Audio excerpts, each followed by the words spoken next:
Today's session also qualifies for one contact hour for nursing folks. Walden University is accredited as a provider of nursing continuing professional development by the American Nurses Credentialing Centers Commission on Accreditation. And once again, I'd like to welcome you to today's Faculty Leading the Change session, From Student to Faculty, Transitioning Roles in Academia. Our presenter on the line today is Dr. Chris Heinrich, who I've gotten to know quite well this past year as he's a postdoctoral fellow here at Walden University. He's also with the School of Public Policy. At this point, I'm going to turn things over to you, Chris. So great to have you. Welcome. Thank you so much, and thank everybody for joining today's session. I'm really excited to be here, and I really wanted to talk about today being a first-time instructor. So just a little bit of background of me. I am a postdoctoral fellow here at Walden. I'm also a very proud Walden graduate. I received my PhD at Walden in public policy and administration. And before coming to Walden, I taught a little bit an undergraduate and graduate level for a business program. And I did some substituting at a middle school briefly. And for my career, I work in policy, writing, updating cybersecurity policy. I've also worked in aviation, in law enforcement, for the government at the local and federal levels. So kind of have that background.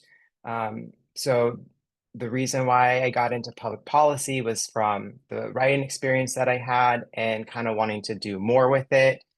And luckily, I've been able to do that here at Walden by being an instructor during the postdoctoral fellowship program. Next slide, please. So for today's agenda, like I mentioned, I want to discuss what the experiences that I've had, and if anybody else wants to discuss anything while we go through the presentation, by all means, please interject. I'd be really happy to have a conversation today about this. So I wanted to speak about common frustrations that I had, if anyone else had. Please, again, feel free to discuss those.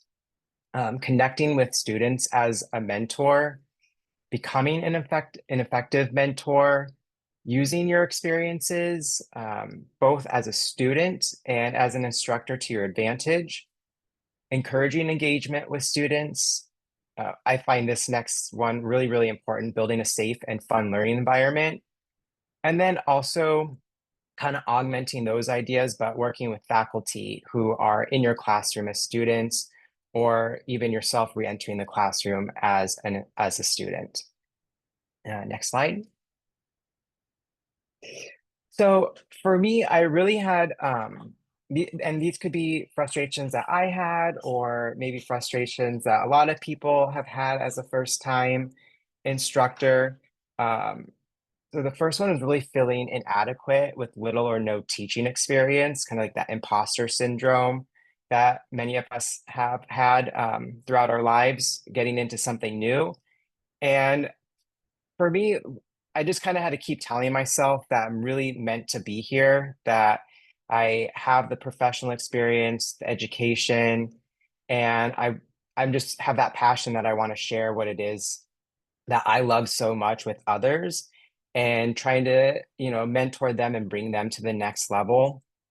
And also, I've had a lot of students who mention this to me as well when they first enter a program, that they're not sure whether or not they should be there. And I just keep explaining to them to have that confidence that they are meant to be there, that they like take everything step by step, learn as you go, be open-minded, and just really embrace the fact that you're doing something great. And like you can mess up, you could bounce back, you fall 1,000 times, you get up 1,001 times. So I just really feel that you are meant to be where you are, and just to keep moving forward as a student and also as an instructor. One thing that I have, especially working at an online university is connecting with students as a mentor. And here at Walden, I really enjoy using the class cafe and the discussion forums as a method to connect. With the class cafe, you're able to get in there, talk a little bit about some personal experiences, your personal life, where you're from, your family, share as much or as little as you want to. And you can, kind of use those little snippets as you grade papers, as you interact during discussions, and then kind of also even like moving after the course to still connect with students who have similar interests or those who reach out back out to you for some questions. So I just really, really enjoy the class cafe and the discussions as a method to connect with other students that I have had in the past. And for the last one, being uncertain about course expectations and the requirements set by the university. And I really wanted to talk about this point because at the last university that I taught at, there really weren't clear expectations. I think Walden does a fantastic job at explaining everything that really needs to be explained to instructors as well as to students. But to kind of generalize it, if anyone goes out to another university and kind of has the same experiences that I had, you really have to dig deep and review everything that you possibly can to really know what it is that is expected of you as an instructor, and then also what you want to expect out of your students. And also to augment that is asking your students what it is that they expect from you.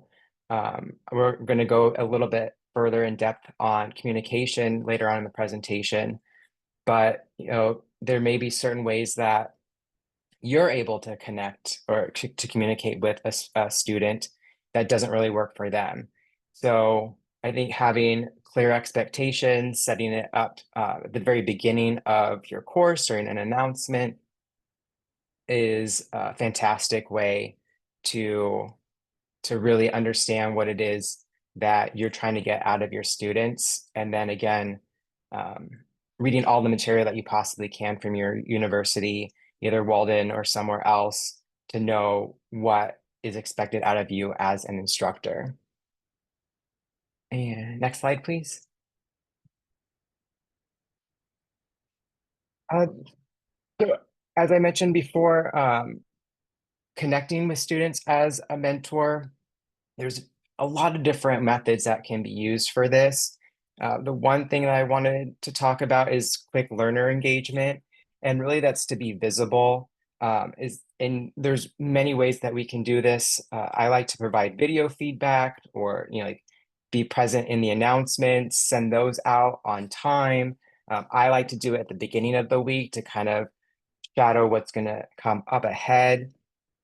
Actively participate in discussions. I'm always in my discussion forums, seeing what students are writing about, seeing if someone didn't answer a question that they may have had, that I can go in there and help them out by answering those questions, keeping up to date with their progress.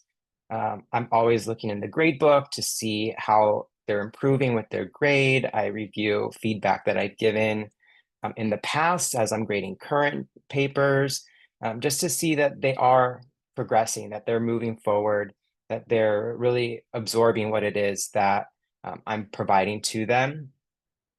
I like to provide feedback quickly.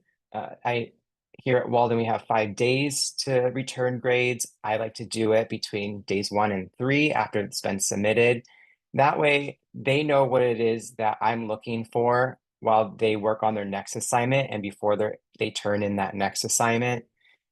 So there's a lot of students who may have difficulty with APA, so I always try to provide resources for that, and try to point out things that can be improved. So that way, when it comes to working on their next assignment, they have those resources available. Uh, Using office hours is really important to me, making those it was very clear that you're available at a certain time or a certain day of the week. Uh, and I kind of, my method is if I'm in a brick and mortar school and I have my office hours and I'm sitting at my desk and my door's open and a student walks by the hall and sees that my door is open, they're able to come in and ask me a question. They're able to sit down and chat with me about a topic. So I kind of like to use that same idea here, where if a student wants to have a standing one-on-one meeting, if they want to chat, like every other week about something, to really be open to that. Because, like if you were an instructor at, again, like a brick and mortar in an office, there's nothing stopping that student from coming in and talking to you about something that's important to them. Active listening is a skill that I am always working on. So it's really to show interest in your students' needs and their understanding, what concerns that they may have, how you can help them. And I was a student. I I always had instructors who were active listening to me, and I really appreciated that because I wanted to just maybe just talk about something that I was just confused about. And I may kind of ramble on certain areas or really not have a type of focus that is I'm able to get my words out. And when I'm listening to students who may be struggling with the same thing, it's really just to give them the time and attention that they need in order is to get whatever it is on their chest off and to, like give them the resources, give them the correct feedback, and help them advance in their course. Open and frequent communication. I always want to make sure that my classroom is safe, that it's welcoming for communication, both in the discussion groups or with me one-on-one or through email. And it's really being supportive by sending out announcements and responding to communication frequently. Um, and again, like it may not, what works for you may not work for them. So there may be students who only want to email, students who only want to text or chat on the phone. So it's just being flexible for those ideas to have that open communication and to set up meetings or just to be available when they're available, especially with Walden, people are in different time zones and different countries. Obviously, we don't work 24/7, but like to kind of be flexible and help them out as much as you possibly can. And empathy and understanding is a really important role in our lives, and especially in teaching.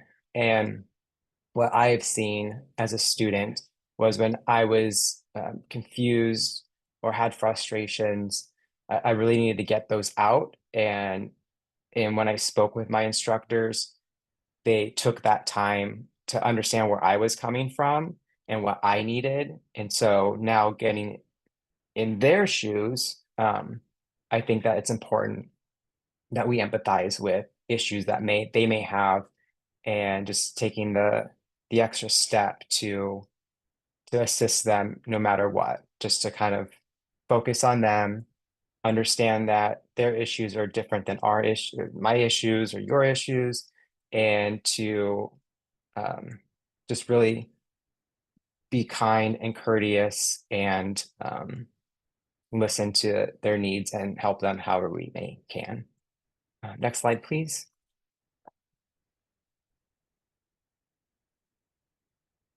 So being an effective mentor, one thing that I've noticed is definitely having to set clear expectations early on in the course, again, for yourself and for your students.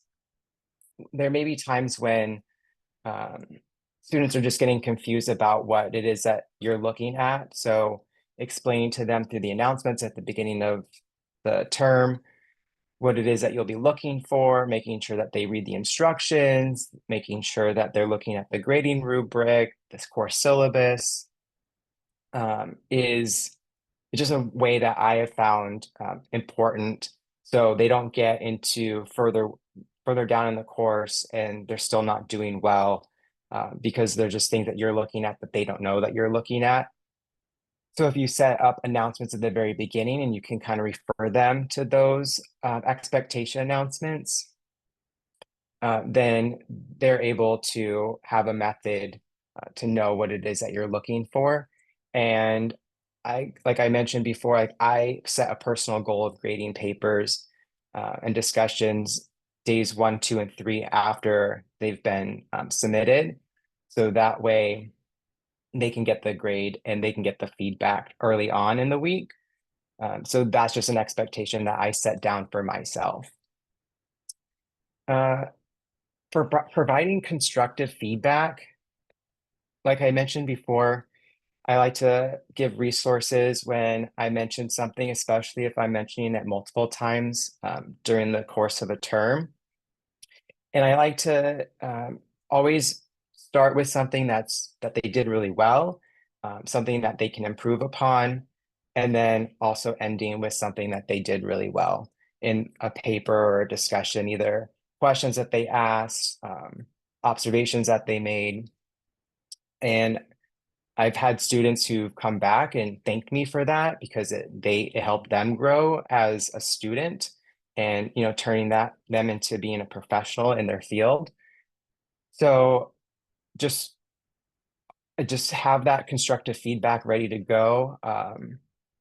Kind, courteous, professional feedback is going to get them so far that they're just like I said, like they thanked me for the feedback that I provided because I'm not just saying nice job or you did this really well. Like I'm being specific on ideas that they've had and things that they can improve upon. And offering one-on-one support. Not every student learns the same way. Virtual learning definitely has that added barrier. So be open and supportive by using phone calls, virtual meetings, video announcements. Teaching should really be centered around the student and tailored to their learning styles. Like I mentioned, be available. You don't have to be available 24/7. Setting boundaries is important. I get emails and text messages all night long, but I don't respond until the next day. So like if they're expecting you to answer a question because the assignment is due and you're asleep, um, I make sure that I tell them in advance that if you have a question, you're having an issue, make sure that you work on your assignments early on. So when those happen, I can provide you assistance before a minute or two before the deadline. So that's definitely a boundary that I set with my students is I will offer you that one-on-one support, but I don't work 24/7. None of us do. All right, next slide, please. Using your experience to your advantage, and by experience, I mean experience as a student. Um, there are a lot of tips that I give my students that I used when I was a student. So that's time management. Um, it's huge, especially a lot of us are working other jobs, have families, and we're looking to set time aside to do the coursework. So I think it's being consistent on what time of day you're going to work on something, what days of the week you're going to work on something. So for example, um, day one, if as I was a student, I would go through all the material, read it, make sure that I understood it and I digested it. Day two, I would start writing. And then by day three, I would finish writing and then post a discussion. And then I would start working on my day five assignments. So, like every day I chipped away at something. I wasn't rushing to the last minute. So that way I never felt stressed that I couldn't get something done because I was using time management skills. So I know a lot of students may have issues with that, but sharing your methods can definitely help them out. I also set up calendar reminders when things are due. I do this both in my email and I also do it uh, on paper. So for example, as a student, I would always print out a term in a calendar paper format. I would have Monday be day one, and then I would write down day two would be Tuesday, day three would be Wednesday. And then I would write out, I would have like discussion one due Wednesday. I would do a check mark on a Thursday that I sent out feedback. For day five, I would send out feedback and have a check mark. And then day six and seven, I would have a reminder that I needed to do responses. So that way, when I looked at the paper, I saw, okay, I don't have to worry about this discussion. I already posted it, but today I need to work on a response or on feedback. So then when it comes to like assignments that are due, I would always put that in my calendar so I would get an alert. And I could always double check to make sure that, okay, I got that, it's done, it's completed. I don't have to worry about it anymore. Um, Active learning, I think we can use the discussions as a great way for active learning to really be involved in our students' professional work, their school work, and we're always learning, we're always growing. So all like kind of leading into the next one with using Walden and outside resources, that things are there, they're available. We're not the first, this isn't the first time that anyone's ever instructed, and this is not the first time that we've been students. So there's a ton of resources that Walden provides. There's a lot of outside resources that we can tap into to give us some other ideas of what it is that what works well for others, what ideas that we didn't have that we can implement in our own lives, in our structure, in our classroom. So I really like to take advantage of what it is that's out there, and each term kind of like say like, oh, this worked, but I want to fix this. What can I use? What could help me? What tools are out there that I can look at that can assist me? And I'll talk about a little bit later on some other tools that I found to be really effective. Next slide, please. Encourage engagement, be dynamic, inspire greatness. And I really like to use the discussion forums for being dynamic and inspiring greatness out of them. And one method that I really like is asking questions in the forums. So that way it's kind of like it's a conversation, and it doesn't stop at an initial post. It keeps going. And I always think about what it's like to be in a classroom setting and having this, like just having debates, having dialogue, really engaging, having students engage with each other, and instructors being the mentors and like the guides to kind of transition things or bring up other ideas, or just kind of make them think in ways that they haven't thought about before. And to do this, I really like to think about the six principles of purpose. How can students build purpose in the world? Values, focusing on social responsibility and how their practices can have impact on social change. Method, using frameworks, materials, and processes that build responsible leaders. Research, engaging in research that builds an understanding of positive social change. Partnership, observing what industry leaders are doing successfully. And for here, TED Talks are amazing, and it really shows what industry leaders are doing in their field to improve things and to create positive social change. And dialogue, facilitate dialogue and debate amongst yourself and your students on issues related to social change. One way, and it doesn't really have to stop at the discussion forum. Other ways are offering group study sessions, using interactive modules and gamification when available. And the idea is to really make learning fun. I just sometimes the discussion forums can be very stagnant and kind of just fact after fact. But where's the dialogue? What are people really involved in? What personal experience do they have in topics that we're discussing?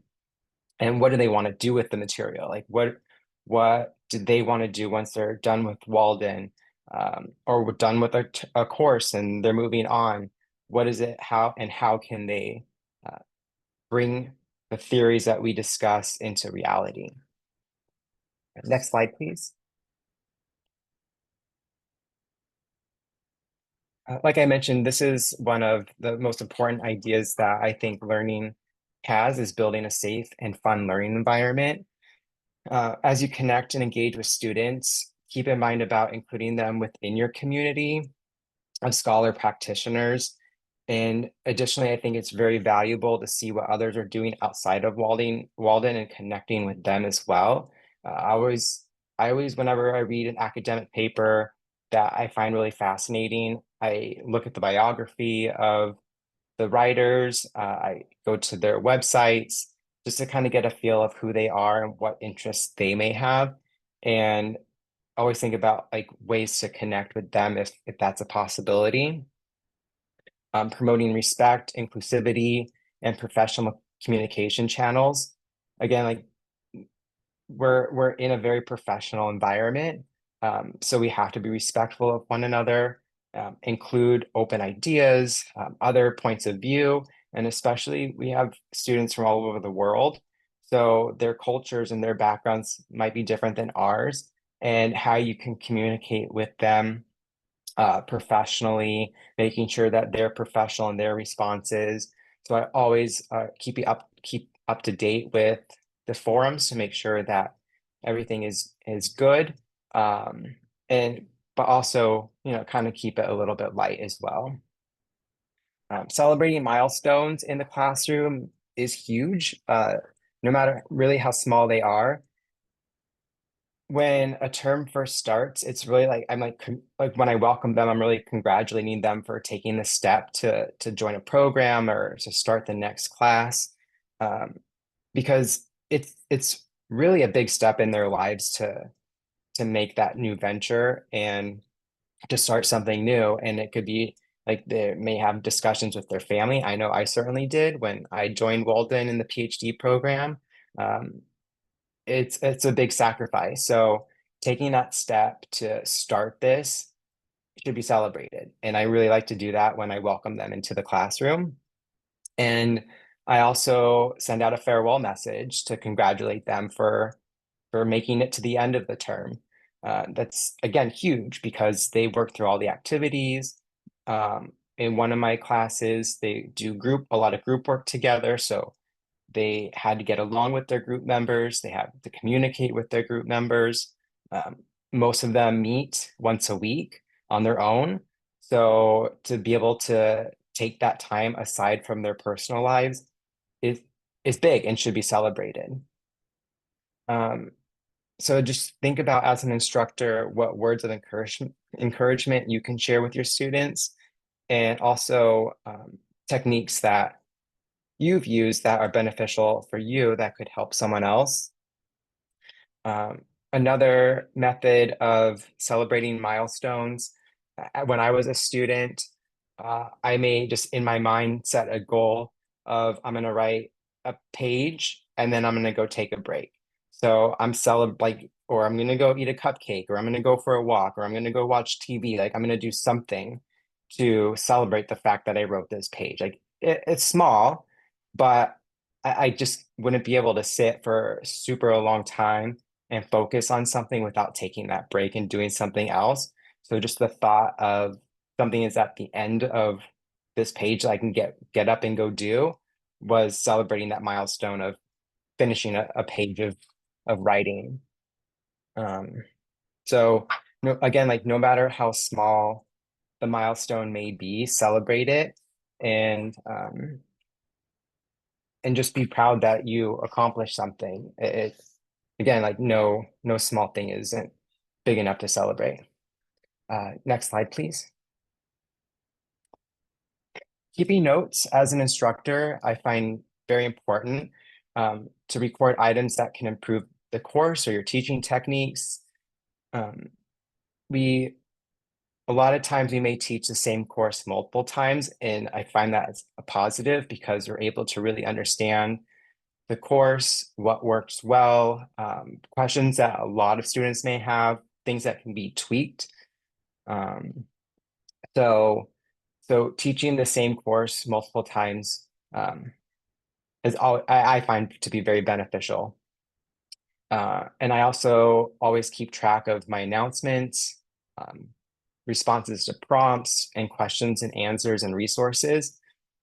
And one tool that I do use quite often to keep track of everything is Confluence. I don't know if anyone is familiar with that platform, but it's a website that is, it's in the cloud, it's password protected, and it almost like I can create pages, I can create spaces. So I have a dissertation space where I kept notes and links to websites and resources. And then I have a Walden site where I have pages for announcements or things that I want to tweak in the classroom. I have instructor resources. I have student resources. If I get a lot of the same questions, I'll have prompts that I write that I can send out an email to students. So I don't have to always be writing something new. I can put it in there, and if something needs to be tweaked in those notes, then I can go there and tweak it during the course of a term. And then as the new term comes up, then it's ready to go. And I don't have to think about things that I want to change then. I'm always working on something. So there's like, you can use Word. There's another website called Notion. There's just a lot of multiple ways that we can do this, but I just like using Confluence because like I said, it's in the cloud, and I can copy and paste, and everything is easily accessible.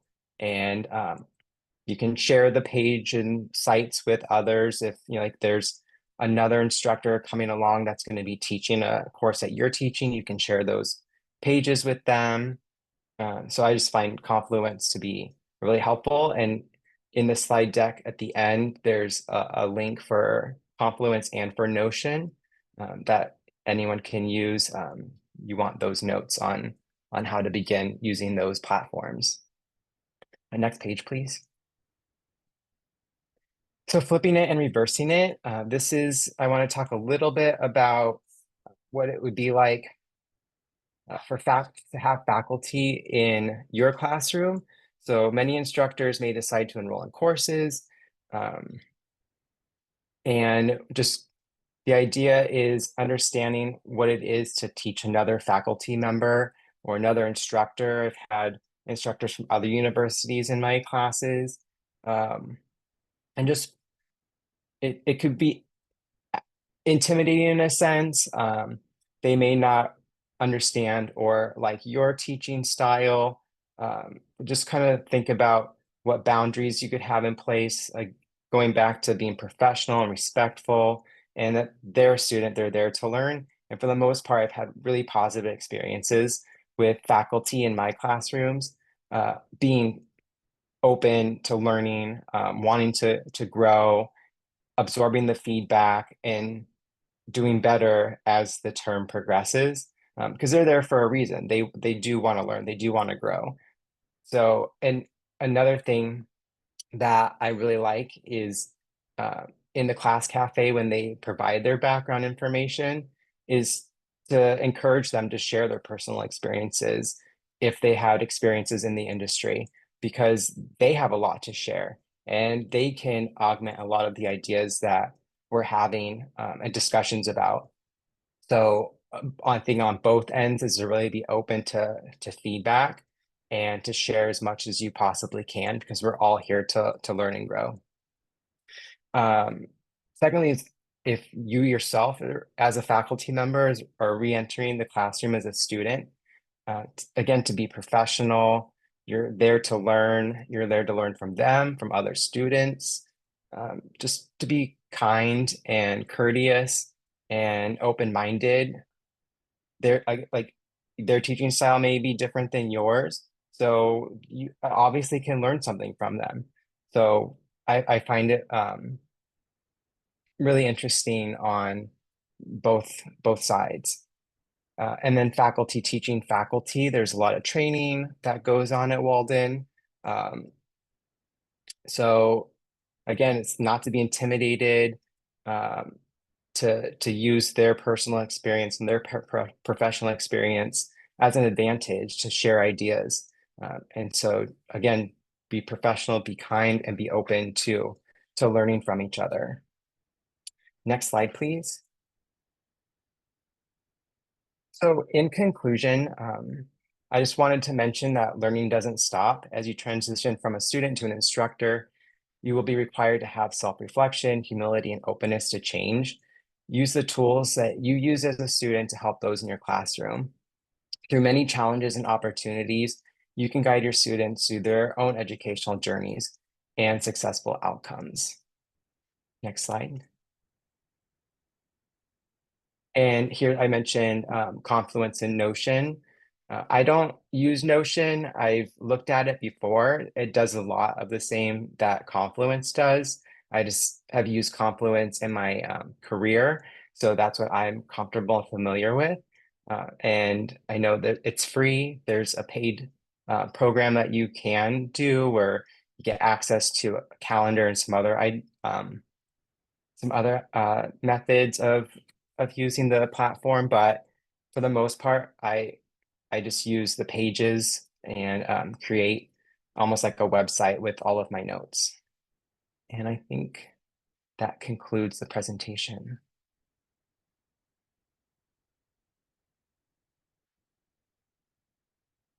Yeah. Any questions? Everyone's mic is enabled, so if you have any questions, please just come off of mute. The mute icon is in the lower left-hand corner. Great information, Chris. Thank you.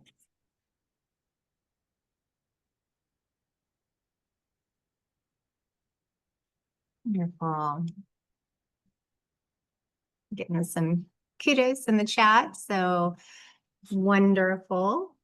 I will be sending out a copy of today's session to those who have attended. It will also be linked on our OTLME website, so please feel free to go there and visit and grab that, and also see what other sessions are coming up.